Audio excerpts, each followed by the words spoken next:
We spoke about Ben Shapiro. I guess it was on Wednesday, right? His both factually and analytically challenged call for people to work much later into their lives. He started off his video and his proclamation that the retirement age has not budged from 65, without knowing that his retirement age under the Social Security system is at least 67, that it is currently 66 and a couple of months, and is creeping up to 67 over the next couple of years. I don't think mine, and I'm 57, I don't think mine is until 67 now in terms of getting Social Security eligibility. Now, you can take it earlier, but you're not going to get as much.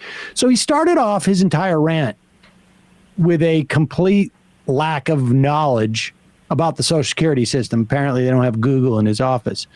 But then people just started slamming him for the opinion of, like, you should work until you drop. Also, not realizing when he talked about the actuarial tables that show that people's lives are longer, that it really is based upon your income.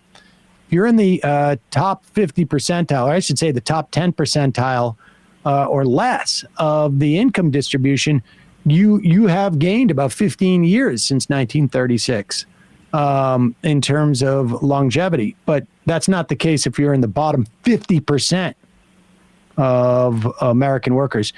And so he got slammed, and then he turned around to make a 25-minute long video to justify how much grief he took the other day. And this is pretty funny. He's feeling a little defensive.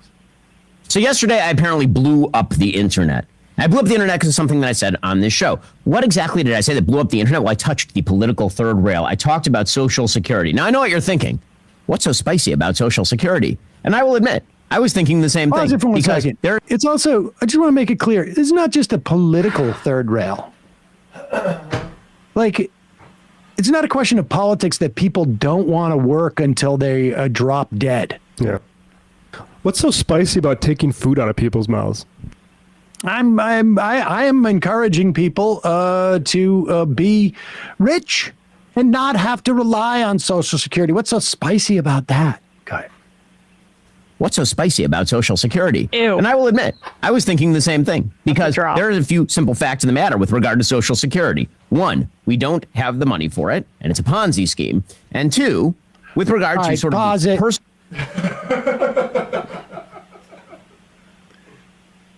we do have the money for it.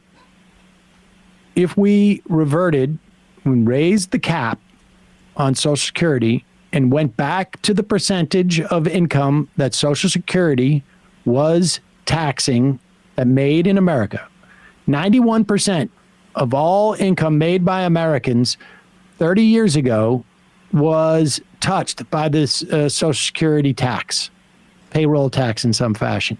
Now it's down to about 86, 85%. Why?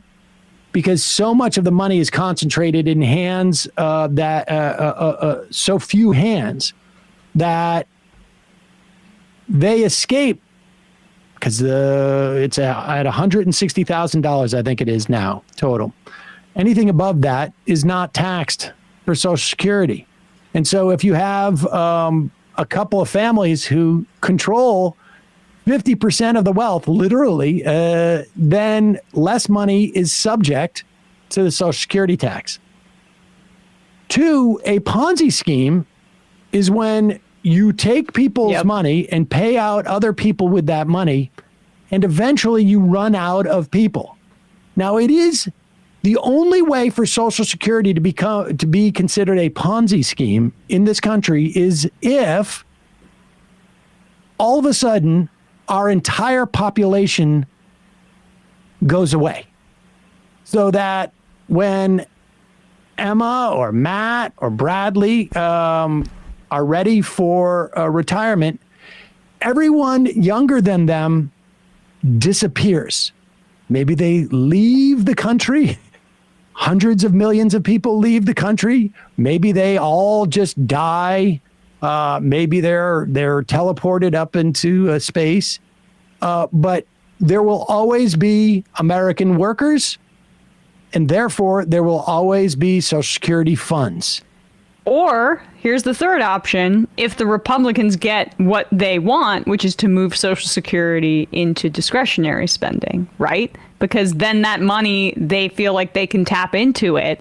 And then that's when it's going to be the Ponzi scheme kind of format of like having to allocate that money elsewhere, essentially, as opposed to the self-funding mechanism that is what exists now. It's the Republicans that want to make it a Ponzi scheme. They could turn it into a Ponzi scheme. Yes. And in fact, when you're calling for cuts to Social Security by virtue of when you're allowed to retire, guess what you're doing?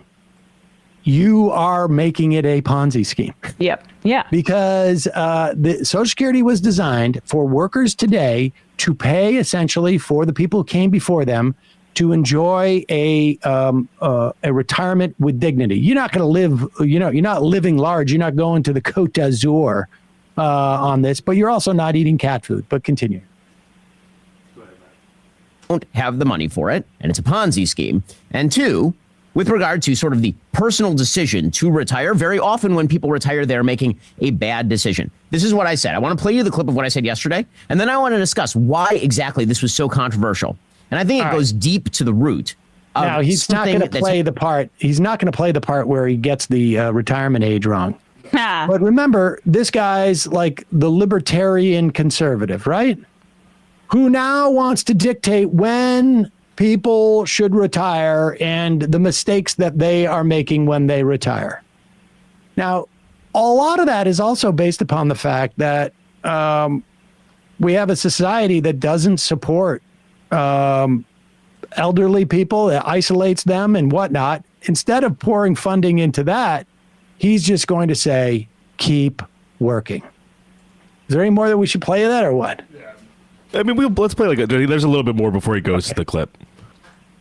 Happen on both the right and the left, which is this weird idea that work is somehow demeaning and bad and terrible, and that somehow purpose and fulfillment don't come from work and don't come from church and don't come from family. So where do they come from?